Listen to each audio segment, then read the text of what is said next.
আসুন এবার স্রষ্টার ধারণা দেখি ইসলামে। সবচেয়ে ভালো উত্তর একজন মুসলিম আপনাকে দিতে পারে ইসলাম ধর্মে ঈশ্বরের ধারণার জন্য, আর তা হচ্ছে সূরা ইখলাস, সূরা নম্বর 112, আয়াত নম্বর 1 থেকে 4। কুল হুয়াল্লাহু আহাদ। বলো তিনি আল্লাহ এক, অদ্বিতীয়। আল্লাহুস সামাদ, আল্লাহ স্বয়ংসম্পূর্ণ এবং চিরস্থায়ী। লাম ইয়ালিদ ওয়ালাম ইউলাদ, তিনি কাউকে জন্ম দেননি, কখনো জন্ম নেননি। ওয়ালাম ইয়াকুল্লাহু কুফুয়ান আহাদ, এবং তার সমতুল্য কিছুই নেই। এই হলো 4 লাইনের সংজ্ঞা আল্লাহ সুবহানাহু ওয়া তাআলার, সর্বশক্তিমান ঈশ্বরের, যা পবিত্র কোরআনে উল্লেখ আছে। যদি কেউ বলে যে এই হলো ঈশ্বরের বৈশিষ্ট্য, আর যদি এই বৈশিষ্ট্য 4 লাইনের এই সংজ্ঞার সাথে মিলে যায়, তাহলে মুসলমানদের কোনো আপত্তি থাকবে না তাকে ঈশ্বর হিসেবে মানতে। প্রথম হলো কুল হুয়াল্লাহু আহাদ, বলো তিনি আল্লাহ এক এবং অদ্বিতীয়। আল্লাহুস সামাদ, আল্লাহ স্বয়ংসম্পূর্ণ এবং চিরস্থায়ী। সামাদ এর অর্থ বাংলায় এক কথা বলা যায় না।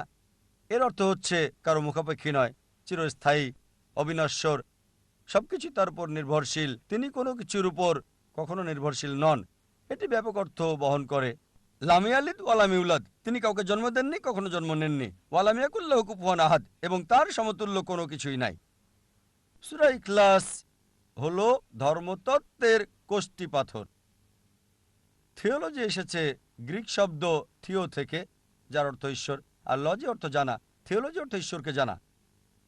আর কোষ্ঠী পাথর মানে, যদি আপনি স্বর্ণ কিনতে চান বা বিক্রি করতে চান, সাধারণত স্বর্ণকারের কাছে যান এবং যাচাই করেন সেই স্বর্ণটা কেমন খাঁটি। সুতরাং যদি স্বর্ণ কিনেন, আপনি স্বর্ণকারের কাছে যান, সে তখন স্বর্ণটা নেয় এবং তার কোষ্ঠী পাথর দিয়ে ঘষে দেখে, আর যে রংটা বেরিয়ে আসে সেটাকে সে মিলিয়ে দেখে। তারপর আপনাকে বলে স্বর্ণটি কি 24 ক্যারেট আছে, কি 22 ক্যারেট আছে, নাকি 18 ক্যারেট, নাকি এটা আসলে কোনো স্বর্ণই না। কারণ সবকিছু চকচক করলেই স্বর্ণ হয় না। আর একই বৈশিষ্ট্য এক্ষেত্রে বিদ্যমান যে সূরা ইখলাস ধর্মতত্ত্বের কোষ্ঠী পাথর। আর কেউ যদি বলে যে এই ব্যক্তি ঈশ্বর, তাকে পরীক্ষা করতে পারেন সূরা ইখলাস দিয়ে। যদি সে পরীক্ষা পাশ করে, আমরা মুসলিমরা এ ব্যাপারে কোনো আপত্তি করব না তাকে ঈশ্বর বলে মানতে। যেমন ধরেন, কিছু লোক আছে যারা বলে যে ভগবান রজনীশ সর্বশক্তিমান ঈশ্বর। একদিন প্রশ্নোত্তর পর্ব চলাকালে এক হিন্দু ভাই আমাকে বললেন যে ভাই জাকির, আমরা বিশ্বাস করি না যে ভগবান রজনীশ ঈশ্বর ছিল। তাকে বলেছিলাম আমি কখনোই বলিনি যে হিন্দুরা বিশ্বাস করে ভগবান রজনীশ ঈশ্বর। আমি বলেছি কিছু লোক, অনেক মানুষ বিশ্বাস করে তিনি ঈশ্বর ছিলেন। আমি হিন্দু ধর্মগ্রন্থগুলো পড়েছি, হিন্দু ধর্মের কোথাও উল্লেখ নেই যে ভগবান রজনীশ ঈশ্বর। চলুন এই ভগবান রজনীশকে সূরা ইখলাস দিয়ে পরীক্ষা করি।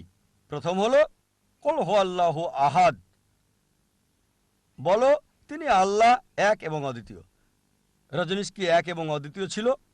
রজনীশ কি একমাত্র ব্যক্তি যে নিজেকে ঈশ্বর বলে দাবি করেছিল?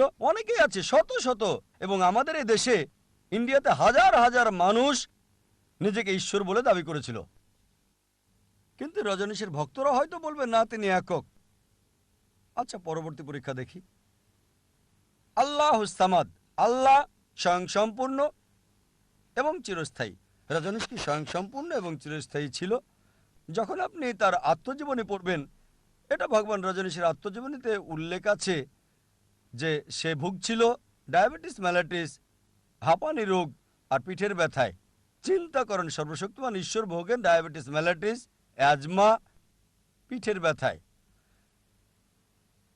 তৃতীয় পরীক্ষাটা হলো লাম ইয়ালিদ ওয়ালাম ইউলাদ, তিনি কাউকে জন্ম দেননি, কখনো জন্ম নেননি। আমরা জানি যে ভগবান রজনীশ জন্মগ্রহণ করেছিল মধ্যপ্রদেশে, আর তার পিতামাতাও ছিল, এবং 1981 সালে সে আমেরিকায় চলে যায়, ইউএসএতে চলে যায়। সেখানে সে হাজার হাজার আমেরিকান ভক্ত তৈরি করে এবং অরেগন প্রদেশে নিজস্ব একটা সমাজ তৈরি করে যার নাম হচ্ছে রজনীশপুরাম। পরবর্তীতে আমেরিকান সরকার তারা ভগবান রজনীশকে গ্রেপ্তার করলো এবং বিনা বিচারে জেলে প্রেরণ করে দিল। ভগবান রজনীশ অভিযোগ করলো যে আমেরিকান সরকার তাকে স্লো পয়জন করেছিল। স্লো পয়জন, চিন্তা করেন, সর্বশক্তিমান ঈশ্বরকে স্লো পয়জনিং করা হয়।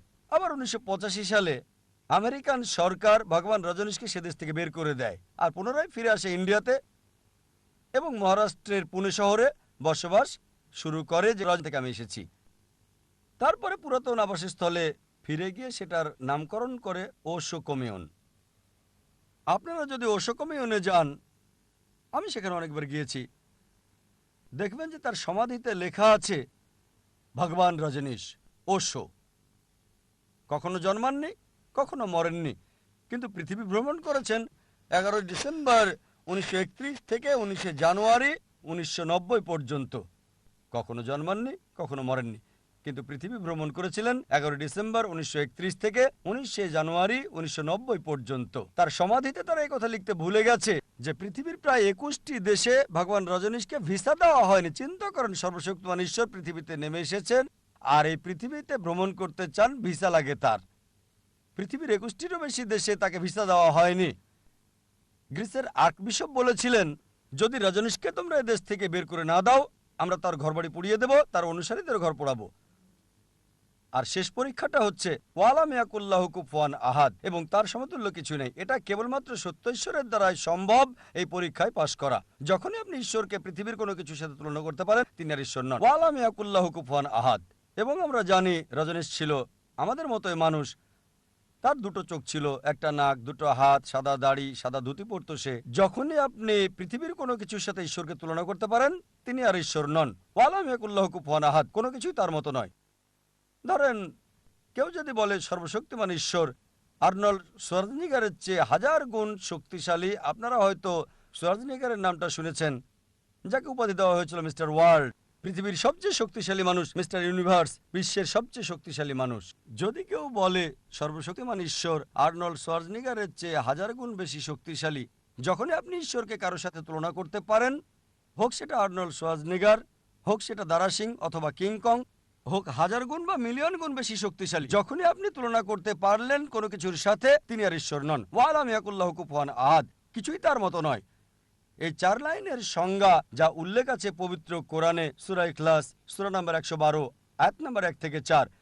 যদি কেউ নিজেকে সর্বশক্তিমান ঈশ্বর দাবি করে আর এই 4 লাইনের সংজ্ঞার সাথে মিলে যায়, আমাদের মুসলমানদের কোনো আপত্তি থাকবে না তাকে সর্বশক্তিমান ঈশ্বর বলে মানতে। অতএব আপনি যে ঈশ্বরের উপাসনা করছেন, এখানে উপস্থিত দর্শকদের বলতে চাই, এবং আমার সকল ভাইদের, পাশাপাশি সকল বোনদের, যে ঈশ্বরের উপাসনা করে যাচ্ছেন তাকে পরীক্ষা করুন সূরা ইখলাসের মাধ্যমে। যদি সূরা ইখলাসের এই পরীক্ষায় আপনাদের ঈশ্বর পাশ করে, তবে তিনি সত্য ঈশ্বর। আর যদি সূরা ইখলাসের এই পরীক্ষায় পাশ না করে, সত্য ঈশ্বর নয়। আমরা মুসলিমরা আল্লাহ সুবহানাহু ওয়া তাআলাকে ইংরেজি শব্দ গডের পরিবর্তে আল্লাহ বলাই পছন্দ করি। অনেকেই আমাকে প্রশ্ন করে, কেন ঈশ্বরকে আল্লাহ বলেন? আমরা আল্লাহকে আরবি শব্দ আল্লাহ বলি ইংরেজি গড শব্দের পরিবর্তে। কারণ হলো, একজন মানুষ ইংরেজি শব্দ গড নিয়ে বিভিন্ন রকম প্রশ্ন তুলতে পারে। যেমন ধরেন, যদি আপনি গডের সাথে এস যুক্ত করেন, তাহলে হয় গডস, গডের বহু বচন। কিন্তু বহু আল্লাহ বলে কিছু নেই। কুল হুয়াল্লাহু আহাদ, বলো তিনি আল্লাহ এক অদ্বিতীয়। যদি আপনি গডের সাথে এস যোগ করেন, এটা দাঁড়ায় গডেস, অর্থাৎ মহিলা ঈশ্বর। পুরুষ আল্লাহ বা মহিলা আল্লাহ বলে কিছু নেই ইসলামে। আল্লাহ সুবহানাহু ওয়া তাআলা একক, লিঙ্গ বৈশিষ্ট্যের ঊর্ধ্বে। গডের সাথে ফাদার শব্দটি যোগ করলে হয় গড ফাদার, সে আমার গড ফাদার, আমার অভিভাবক। কিন্তু আল্লাহ ফাদার বা আল্লাহ আব্বা বলে কিছু নেই ইসলামে। গডের সাথে মাদার যুক্ত করলে হয় গড মাদার, কিন্তু ইসলামে আল্লাহ মাদার বা আল্লাহ আম্মা বলে কিছু নেই। আল্লাহ শব্দটি একক। যদি আপনি গড শব্দের আগে টিন যোগ করেন, তাহলে হয় টিন গড, অর্থাৎ নকল ঈশ্বর। কিন্তু ইসলামে টিন আল্লাহ বলে কিছু নেই। আর এ কারণে আমরা মুসলিমরা আল্লাহ ডাকতে পছন্দ করি, ইংরেজি গড শব্দের পরিবর্তে আরবি শব্দ আল্লাহ। কিন্তু যখন মুসলিমরা অমুসলিমদের সাথে কথা বলে, যাদের আল্লাহ সম্পর্কে কোনো ধারণা নাও থাকতে পারে, তখন আল্লাহর পরিবর্তে গড শব্দ ব্যবহার করলে সেক্ষেত্রে আমার কোনো আপত্তি নেই। কিন্তু আমি এটাও স্মরণ করিয়ে দিতে চাই যে গড শব্দটি আরবি শব্দ আল্লাহর যথাযথ অনুবাদ নয়। যখন আমরা অমুসলিমদের সাথে কথা বলি এবং এই শব্দটি ব্যবহার করি, সেক্ষেত্রে আমার কোনো